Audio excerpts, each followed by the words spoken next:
Ben had always believed his life was close to perfect. He had a steady job that kept the bills paid and allowed him to provide a decent home for his family. His wife, Valeria, was admired by neighbors, always presenting herself as composed and graceful in social gatherings.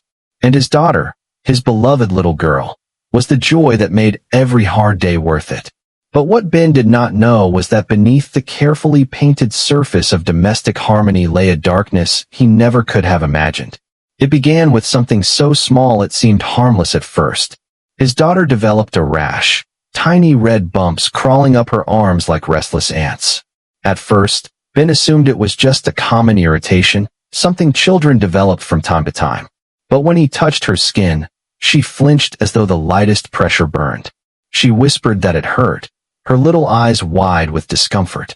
When Ben brought this up to Valeria, she waved it away with a smile that seemed rehearsed. "It's nothing," she said in a tone that was far too calm. "Probably the soap at preschool. Cheap detergent, that's all." Ben wanted to believe her. He wanted to accept that it was something so simple, so trivial. Yet something deep within him stirred uneasily. A father's instinct is a powerful thing, and his refused to be quieted. The following day, when the rash seemed worse and his daughter whimpered when her sleeves brushed her skin, Ben made a decision.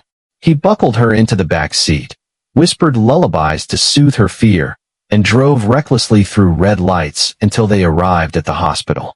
At the emergency ward, the doctors took one look at his daughter and rushed her inside. Blood tests were ordered, questions were asked, and Ben paced the sterile hallway, his heart thundering inside his chest. Minutes felt like hours, each second weighed with dread. When a nurse finally emerged and called him into a private room, his stomach turned. The doctor who awaited him did not soften his words. "Mr. Parker, I'll be direct. You need to divorce your wife immediately." The statement struck Ben like a physical blow. His throat went dry, and his voice cracked when he asked, "Why?" The doctor's expression was grave.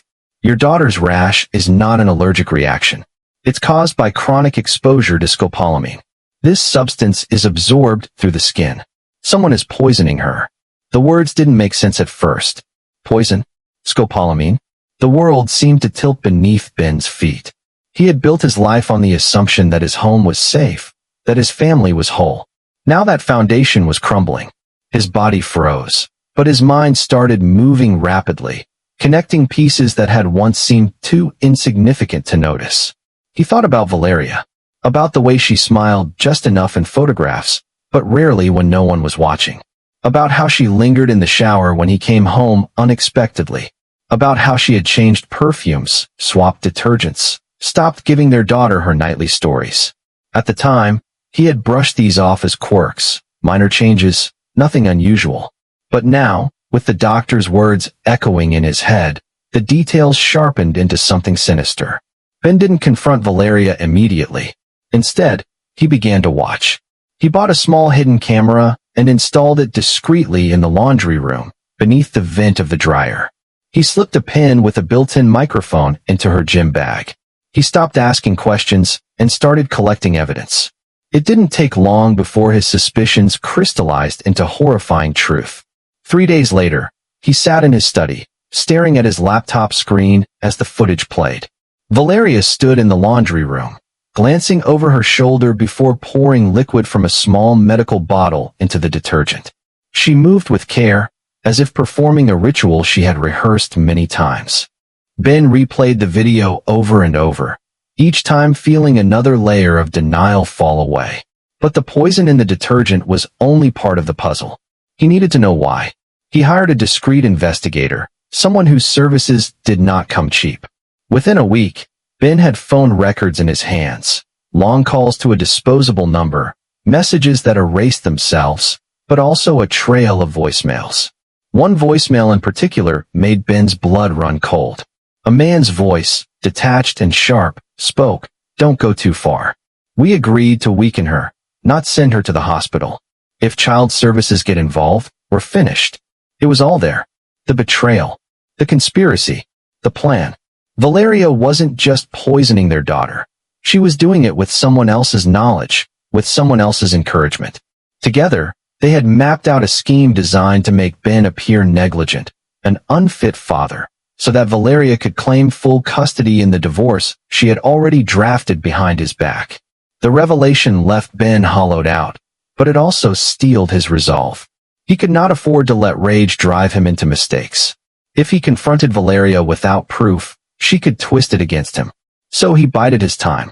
He played the role of the loving husband, kissing her goodnight, making her tea, even thanking her for being such a devoted mother. She never saw the storm building behind his composed expression. Meanwhile, he was preparing. He filed for temporary custody, using the hospital's medical reports as leverage. He arranged for his daughter to stay with him under the guise of a father-daughter trip. His lawyer drew up the restraining order. Every piece was put in place with meticulous care, waiting only for the right moment. That moment arrived on Christmas Eve.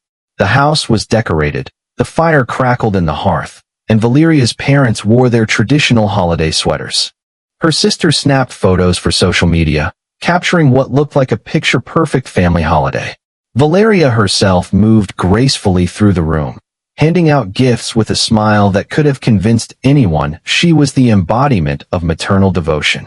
But Ben knew better. He stood, raised his glass, and tapped it lightly to draw the room's attention.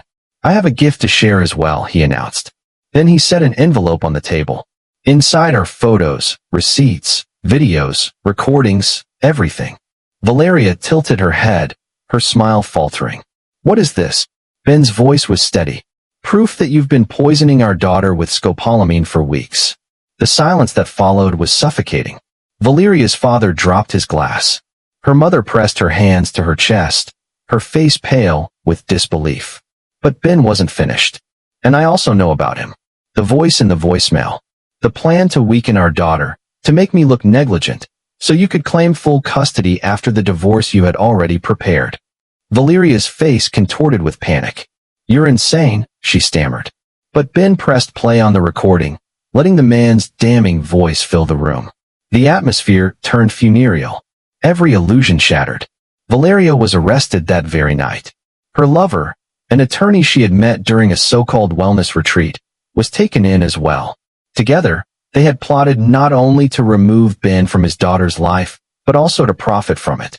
Poisoning the little girl was just the beginning. The next step was to frame Ben as negligent, stripping him of custody entirely.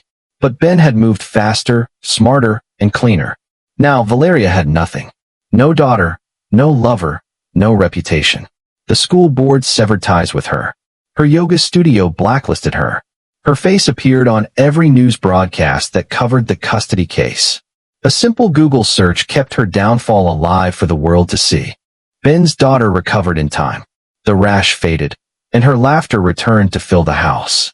Yet Ben kept her hospital bracelet tucked safely away, a small band of plastic that carried enormous weight.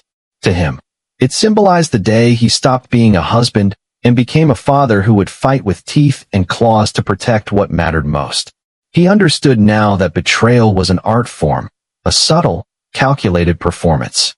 But revenge, when done correctly, was a gallery of precision. Valeria had chosen subtlety, but Ben had chosen precision. And in the end, that choice made all the difference. She lost everything. He gained peace. And every night, when he tucked his daughter into bed, he gave her 2 kisses on the forehead, the way her mother never did. If this story shook you, share it with others. Some betrayals deserve to be uncovered, and some acts of justice deserve to be remembered.